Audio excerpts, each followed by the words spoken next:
Biotechnology की applications पढ़ते time बच्चे कई बार एक टॉपिक स्किप कर देते हैं और वो है transgenic animals and biopiracy.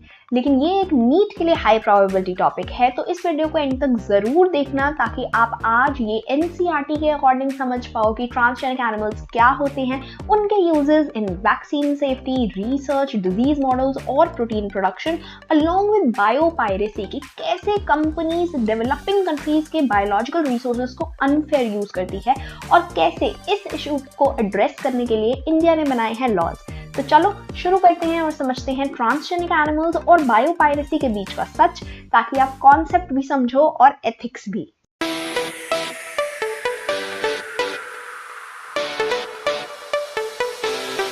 Now that we have already covered कि कैसे आप बायोटेक्नोलॉजी को रियल लाइफ एप्लीकेशंस में यूज कर सकते हो, we talked about transgenic plants, BT cotton, RNA interference की हेल्प से pest resistant plants. Also we talked about biotechnology का role in applications with medicine या थेरेप्यूटिक्स। हमने जेनेटिकली इंजीनियर्ड रिकॉम्बिनेंट इंसुलिन बनवा लिया, हमने ह्यूमन ग्रोथ हार्मोन बनवा लिया, हमने जीन थेरेपी में बात कर ली कि कैसे आप यूज कर सकते हो किसको, आपकी बायोटेक्नोलॉजी को। उसके बाद हमने मॉलिक्यूलर डायग्नोसिस में आप कैसे यूज कर सकते हो, PCR, ELISA, auto radiography, recombinant DNA technologies, कितना सब कुछ है, राइट। एक चीज जो हमने अभी तक बात नहीं करी थी वो थी ट्रांसजेनिक एनिमल्स के बारे में, राइट। एनिमल्स ऐसे जिनका डीएनए जो है या जीन जो है वो ऑल्टर कर चुके हैं हम या मैनिपुलेट कर चुके हैं, दोज आर ट्रांसजेनिक एनिमल्स। और उनके बारे में आज हम डिटेल में पढ़ने वाले हैं, along with ethical issues which are associated with biotechnology की एप्लीकेशंस। कि हम बायोटेक्नोलॉजी को यूज तो कर रहे हैं लेकिन उसके आसपास मोरालिटी भी होनी चाहिए कुछ। तो शुरू करते हैं ट्रांसजेनिक एनिमल्स के साथ। ऐसे एनिमल्स जिनका डीएनए जो है वो मैनिपुलेट कर दिया गया है ना, तो दोज एनिमल्स जिनका DNA has been manipulated to possess and express an extra foreign gene। और ऐसे कैसे कौन से एनिमल्स हैं, बहुत सारे ट्रांसजेनिक एनिमल्स हमने बनाए हैं। We have made transgenic rats, rabbits, sheeps, pigs, cows, fish. लेकिन सबसे ज्यादा जो ट्रांसजेनिक एनिमल बनाया गया है वो है माइस।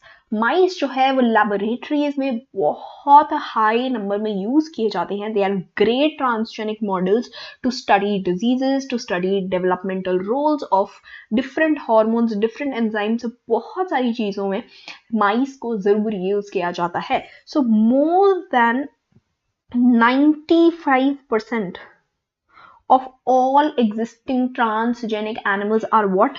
They are mice। एप्लीकेशन की अगर हम बात करें, ट्रांसजेनिक एनिमल्स की क्या एप्लीकेशन है।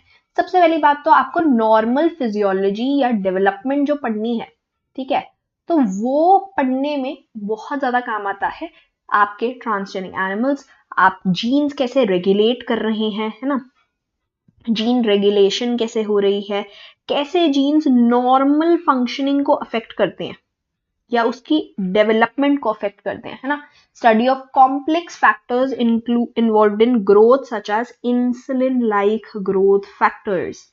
और ये हम कैसे कर सकते हैं, we can do this by introducing the genes from other species जो कि ऑल्टर कर देंगे फॉर्मेशन ऑफ इस फैक्टर को, and eventually we can study the biological effects कि क्या बायोलॉजिकल इफेक्ट्स शो हो रहे हैं। अगर हमने अल्टर कर दिया इंसुलिन लाइक ग्रोथ फैक्टर्स को लेट्स से, तो क्या इफेक्ट जो है वो हमें शो हो रहा है इन the body of the transgenic animal, यानी कि वो फैक्टर क्या कर रहा था वो हमें पता चल जाएगा उसकी हेल्प से, है ना। तो इसकी हेल्प से हम क्या कर सकते हैं, biological role of factor in the body can be determined. Second very important, जिसमें ऑब्वियसली ट्रांसजेनिक एनिमल्स बहुत ज्यादा यूज किए जाते हैं, is study of diseases. Cancer की स्टडी, सिस्टिक फाइब्रोसिस की स्टडी, रूमेटॉइड अर्थराइटिस की स्टडी, अल्जाइमर डिजीज की स्टडी, इन सब के लिए ट्रांसजेनिक एनिमल आज एग्जिस्ट करते हैं। मोस्टली माइस यूज करे जाते हैं, कभी कभी मंकीज भी यूज करे जाते हैं। तो these are all done with the help of permission from the ethical board obviously, है ना। तो ये हम इसलिए करते हैं ताकि हम उन जीन्स को स्टडी कर सकें जो कि डिजीज करवाने में हेल्प कर रही हैं या डिजीज करने में उनका कोई रोल है। उससे हमें पता चल जाएगा कि जैसे there's BRCA1 and BRCA2 gene, अगर किसी के पास वो जीन है तो they are more susceptible to breast cancer, ठीक है। तो इससे हम वो पता कर सकते हैं, which is very very very important, ताकि हम प्रिकॉशन ले सके, ताकि हम प्रिवेंट कर सके डिजीजेस होने से। थर्ड चीज जो है वो है बायोलॉजिकल प्रोडक्ट, जिससे सवाल बनता है आपके नीट में, ठीक है, very important. Most of the time क्या होता है, बहुत सारी चीजें जो आप ड्रग्स यूज करते हो, मेडिसिन यूज करते हो, या उसके अलग तरीके से भी आपको बायोलॉजिकल प्रोडक्ट्स की जरूरत होती है, otherwise they are very expensive. But अगर आप ट्रांसजेनिक एनिमल्स बना दो जो ये बायोलॉजिकल प्रोडक्ट बनाए, है ना, तो उससे आप लार्ज स्केल पर इन बायोलॉजिकल प्रोडक्ट्स को बनवा सकते हो and they will be economical as well. तो for example, by introducing genes which code for a particular product such as human protein, कौन सा human protein, alpha 1 antitrypsin to treat emphysema and others for treatment of phenylketonuria and cystic fibrosis are also being made। तो alpha 1 antitrypsin जो है एक protein है जो कि emphysema को ट्रीट कर सकता है, ठीक है। तो अब आपने क्या किया, ट्रांसजेनिक एनिमल बनाया जो कि ये बहुत ज्यादा लार्ज स्केल पर बना सकता है अल्फा 1 एंटीट्रिप्सिन। तो ऑब्वियसली आपके पास एक एंटी प्रोटीएज हो गया, एक आपके पास मेडिसिन ड्रग थेरेप्यूटिक हो गया जो कि आप यूज कर सकते हो इजिली, ठीक है। इसी को मद्देनजर रखते हुए फिनाइलकेटोन्यूरिया और सिस्टिक फाइब्रोसिस के लिए भी ऐसे कुछ बायोलॉजिकल प्रोडक्ट बनाए जा रहे हैं। सेकेंड जो चीज आपको याद होनी चाहिए, पता होनी चाहिए, जिससे सवाल आता है, इज रोजी मैडम। रोजी in 1997 was a first transgenic cow। काऊ बनाई गई थी ट्रांसजेनिक, ठीक है जी। कब बनाई गई थी, 1997, ये भी पता होना चाहिए। Name of the cow is रोजी, ये भी पता होना चाहिए। फर्स्ट ट्रांसजेनिक काऊ थी जिसने ह्यूमन प्रोटीन एनरिच्ड मिल्क बनाया। ह्यूमन प्रोटीन एनरिच्ड मिल्क मतलब उसके अंदर ह्यूमन प्रोटीन बहुत ज्यादा था। कौन सा ह्यूमन प्रोटीन बहुत ज्यादा था, human alpha lactalbumin was present in that milk, which is actually more balanced and more nutrient efficient for humans as compared to natural cow's milk। तो रोजी जी जो थी जिन्होंने ह्यूमन प्रोटीन एनरिच्ड मिल्क बनाया, कितना 2.4 ग्राम्स पर लीटर उसके अंदर ह्यूमन अल्फा लैक्टैल्ब्यूमिन था, ठीक है। This is very very important, please ये वाला याद रखना है, ठीक है। इससे काफी बार अगर आप मॉक टेस्ट भी देते हो तब भी उसमें भी आप देखोगे ये वाला सवाल होगा। नीट के अगर आप प्रीवियस ईयर्स भी चेक करोगे उसमें भी आप देखोगे कि इससे सवाल आया हुआ होता है। नेक्स्ट क्या एप्लीकेशन हो सकती है ट्रांसजेनिक एनिमल्स की, इज वैक्सीन सेफ्टी। चेक करने के लिए ऑब्वियसली जब भी हम ह्यूमंस के लिए वैक्सीन बना रहे होते हैं, we go through multiple clinical trials, we go through multiple phases और टू चेक क्या ये वैक्सीन सेफ भी है ह्यूमंस के लिए या नहीं। और उसमें से एक फेज होता है जब एनिमल्स पे वैक्सीन जो है वो टेस्ट करी जाती है, क्योंकि obviously they are closer to our genetic pool. तो हम देखना चाहते हैं कि अच्छा उनमें क्या इफेक्ट हो रहे हैं, फिर हम वो ट्रीट करते हैं कि वो वाले इफेक्ट शो ना हो अगर ह्यूमंस में कुछ ऐसा हार्मफुल इफेक्ट शो हो रहे हैं तो that is what vaccine safety is for। For example, polio vaccine was made like that. Mostly all of the vaccines are made like this. Next is chemical safety testing and toxicity testing. Although आजकल toxicity test करने के लिए और chemical safety testing करने के लिए काफी ज्यादा क्या कह सकते हैं, बहुत लोग प्रोटेस्ट कर रहे हैं फॉर एनिमल राइट्स कि एनिमल्स पे टॉक्सिसिटी टेस्टिंग नहीं होनी चाहिए। कॉस्मेटिक्स की टेस्टिंग होती है एनिमल्स पे, ड्रग्स की टॉक्सिसिटी टेस्ट होती है एनिमल्स पे, ठीक है। तो transgenic animals are made to carry genes which make them more sensitive to toxic substances than non transgenic animals, और फिर उन टॉक्सिक सब्सटेंसेस पे उनको एक्सपोज किया जाता है और उसके इफेक्ट्स स्टडी करे जाते हैं और मेक श्योर किया जाता है कि ह्यूमंस में वो चीजें ना हो। बस इतना ही है, ठीक है। नेक्स्ट जो हम एथिकल इश्यूज के बारे में बोल रहे थे, बायो एथिक्स के बारे में जो हम पढ़ेंगे वो हम पढ़ेंगे अपना सीधा सीधा एनसीईआरटी में से, because I believe it's very important कि आप ये चीज जो है वो एनसीईआरटी से ही पढ़े, क्योंकि अगर सवाल आना है इससे तो सीधा डायरेक्ट एनसीईआरटी की लाइन से ही उठ के आना है, और इसमें कुछ अलग से पढ़ाने वाला या बताने वाला नहीं है। मेन चीज बस आपको समझनी है कि कोई भी अगर आप मैनिपुलेट कर रहे हैं किसी लिविंग ऑर्गेनिज्म को, किसी एनिमल को, किसी प्लांट को, तो उस पर कुछ लॉ या कुछ पाबंदियां होनी चाहिए ताकि कोई नाजायज फायदा ना उठाने लग जाए उसका। Obviously as we know human beings are the super pest. हम जहाँ जाते हैं हम कुछ ना कुछ जाकर बायोडाइवर्सिटी या तो हम खत्म कर देंगे उस जगह की, या हम बिल्कुल उसको चेंज कर देंगे। तो उस हिसाब से कि आप सिर्फ you are not the only ones living on the planet Earth, there are other beings, other living beings also, so you have to take all of that in account while making even genetically modified organisms। ठीक है, तो biological significance हो सकती है कितनी सारी animals की या प्लांट्स की जो एक पर्टिकुलर लैंडस्केप में प्रेजेंट है। We have to make sure that we are preserving them as well, and to make sure कि जेनेटिक मॉडिफिकेशन इतनी आगे ना बढ़ जाए कि हमारी जो नेटिव इंडिजिनस स्पीशीज है वो ही खत्म हो जाए, राइट। वाइल्ड वैरायटी ही खत्म नहीं हो जानी चाहिए बिकॉज तुमने जेनेटिकली मॉडिफाइड स्पीशीज बना दी है। इसके लिए इंडियन गवर्नमेंट ने एक बहुत ही अच्छा काम किया। उन्होंने सेटअप की एक ऑर्गेनाइजेशन जिसका नाम है GEAC, genetic engineering approval committee. ठीक है, जो कि डिसीजंस लेती है regarding the validity of the GM research and safety of introducing GM organisms for public services, कि क्या ये genetically modified organism public service में होना भी चाहिए या नहीं होना चाहिए। ठीक है, आगे क्या लिखा है, द मॉडिफिकेशन और usages of living organism for public services as food and medicine sources for example has also created problem with patent granted to the same. Very important, जो हम एथिकल इश्यूज के बारे में बात कर रहे हैं उसमें से एक सबसे मेजर पॉइंट आता है पेटेंट्स के बारे में। पेटेंट इज बेसिकली कि आप राइट ले रहे हैं एक पर्टिकुलर चीज पर कि ये चीज मैंने बनाई है, ये चीज मेरी है।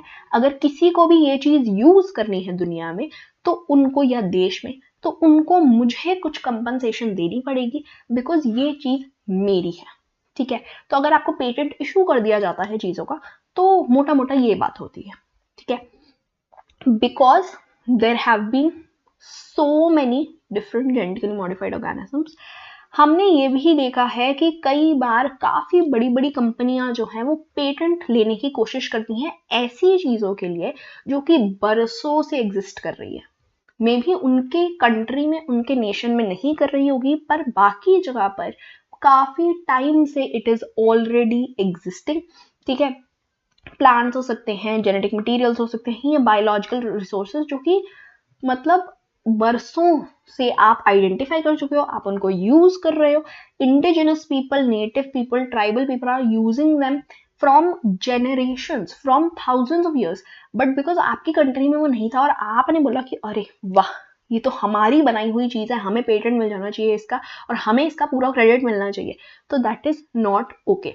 तो इसके लिए पेटेंट, ये देखना कि पेटेंट जो है वो सही जगह पर, जो उसको एक्चुअल में उसका एक्चुअल ओनर या एक्चुअल क्रेडिबल मतलब क्रेडिबिलिटी जिसकी बननी चाहिए उसका है, उसको ही मिलना चाहिए।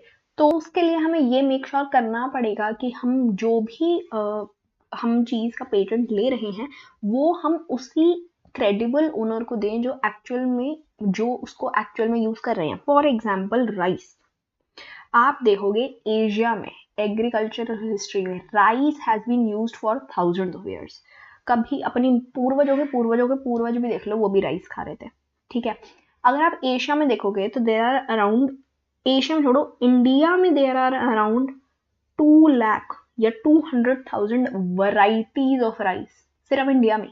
तो एशिया में तो और भी ज्यादा होंगी। ठीक है, इंडिया में मतलब राइस की जो डाइवर्सिटी है that is the richest in the world, and basmati rice जो है, आपने सुना होगा स्पेशल बासमती राइस के पैकेट्स आते हैं। बासमती राइस का एक अपना एक फ्लेवर होता है, अपना एक अरोमा होता है, और 27 documented varieties of basmati rice जो है वो ग्रो करी जाती हैं इंडिया में। ठीक है, और बासमती राइस की बात जो है आपके एंशिएंट टेक्स्ट में करी गई है, फोकलोर में करी गई है, पोइट्री में करी गई है, क्योंकि it has been growing for thousands of years obviously। लेकिन 1997 में जब आपकी रोजी काऊ बनी थी, ट्रांसजेनिक, फर्स्ट ट्रांसजेनिक काऊ है ना, एक अमेरिकन कंपनी ने पेटेंट ले लिया ऑन द राइट्स एंड क्या हो गया इसका, got the patent on the rights on basmati rice through the US Patent and Trademark Office. इसकी वजह से they were allowed to sell a new variety of basmati in the US and abroad.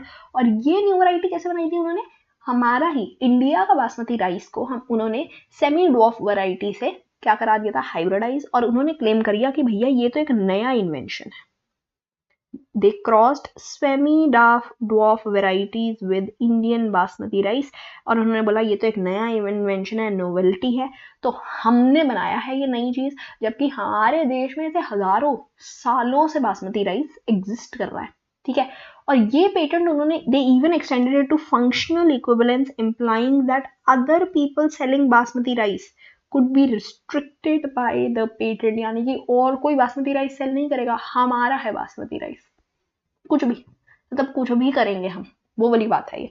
ठीक है, और ऐसे बहुत सारे attempts किए गए हैं पेटेंट्स के लिए, जैसे कि टर्मरिक के लिए. हमें पता है कि हम बचपन से, मतलब मेरे को लगता है आप सुनते आ रहे होगे कि अच्छा खून निकल रहा है, हल्दी लगा दो, वूंड हीलिंग में काम आता है. नीम जो है वो कितना काम आता है, कड़वा होगा लेकिन बहुत अच्छा होता है, खून साफ करता है, सब बताते हैं ना बचपन में तुम्हें. तो ये जो है, ये फायदे जो हैं लोग जो है अपनी कंट्रीज में जाके दिखा के कि अरे ये तो हमने डिस्कवर किया है, ये तो हमारी इन्वेंशंस हैं, और उसके लिए पेटेंट ले रहे हैं.